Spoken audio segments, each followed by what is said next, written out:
thought of at first, but later you wanted to add it. And if you structured your data this way, you'll be able to create those sharing relationships much easier than if the notes were actually nested inside the user object. Because now, what if that user disappears? Or they transfer ownership of the note to someone else? You have to write a lot of logic to copy JSON everywhere to make sure it stays all together. Whereas you want to just simplify and have all my notes are under the notes node, and the way I get that data is by knowing which ones belong to who, and then staying at that level. So, okay. So let's move. I just want to show a little bit of how this works here. So this is the UI layer that actually grabs the.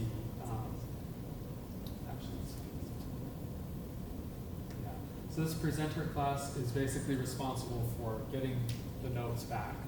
So what we do here is we add references to the place we want inside the database. So the high-level node is users, the child is the user ID, and then they have a child called notes.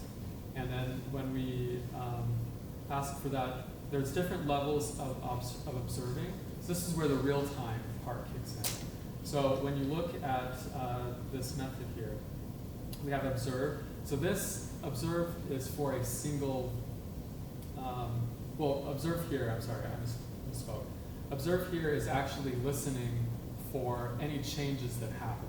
And you can tell it what changes you're interested in by telling it here in this parameter. So if we look here, there are some different things here. We have child added, child changed, child moved, removed, and then value. So I went for value here because I want to know about everything. If anything changes there, I want to have all of it returned to me every time. So on value, it'll actually call this block and send you all of the data every time something changes. So that might be useful at the UI level that you need. Maybe you only need to know if something gets added, right? And so depending on what behavior you want for this real-time connection will determine what you do here and how you handle that. So I have value here, and when I get value, it sends me the whole dictionary with those key value pairs. So you need to keep that in mind. If that's a huge document of lots, and even if it's nested, it will send you back everything.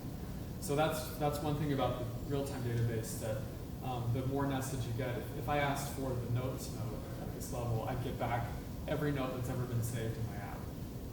That could be a lot of data. So you want to be careful about where you're placing these listeners.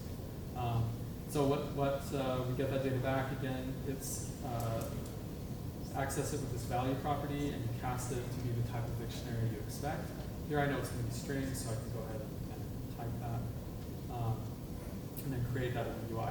Now the key thing though is that these listeners are, once you've created them, they exist even when this class that holds them disappears. So you need to be vigilant about cleaning up these listeners. Otherwise, they're all going to just keep adding and adding. So for your memory considerations, what you actually do is you hold a reference to the handle here that is that listener. And then when you go to,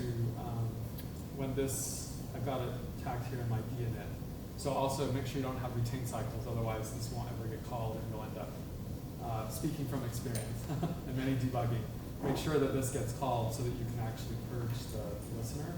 And so then we have this remove observer to clean all that up. So that will save you time and memory leaks later. Just remember to do that. So yeah. Okay, so that kind of wraps up using the real-time database. I want to now transition to the same data model but in Firestore and show a little bit different approach of how you write the data there, how we structure it, and how we get it back from the Firebase. So if we look here, again, so since I'm having, when we create a node, it's actually writing to both databases, so we're keeping them all in sync.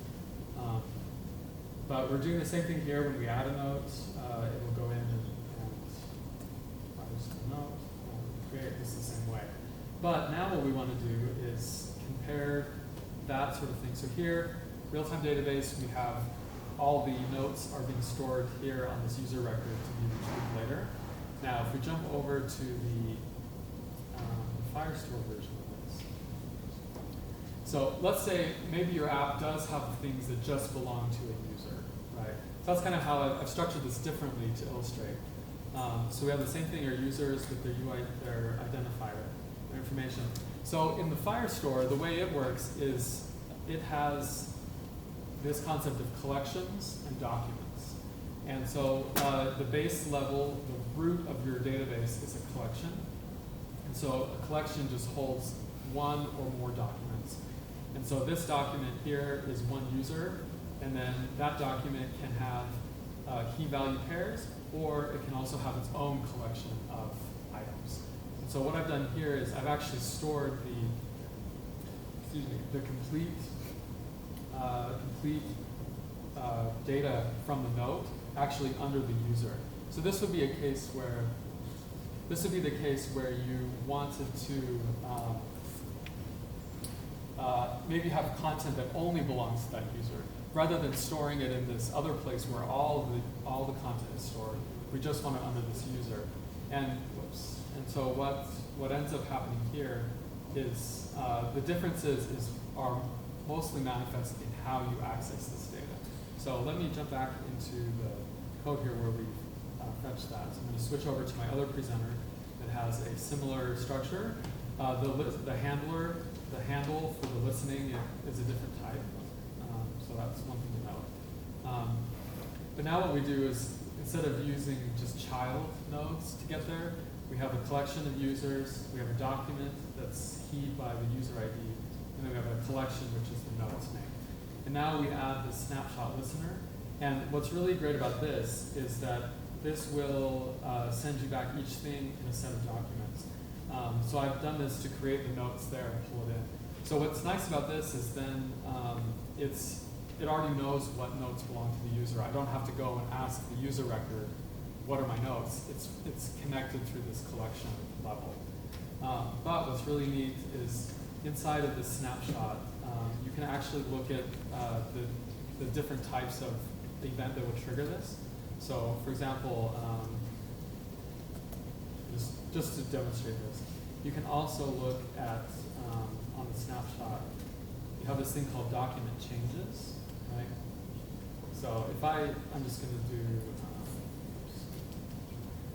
just to show you that you can really get some nice flexibility here. So if we looked at this, you can switch on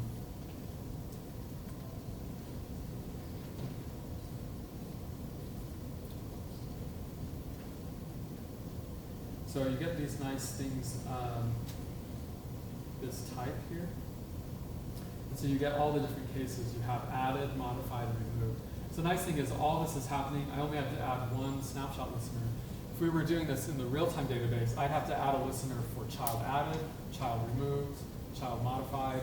Here you can now attach one listener and you can get the changes here. So if your UI needs to know whether something's added or modified, to just update one UI or remove it from the view completely, you can handle all that inside of one call. So the Firestore definitely has some good advantages in that sense. We're always a little bit short on time usually in these presentations, but you can, you can really dial in with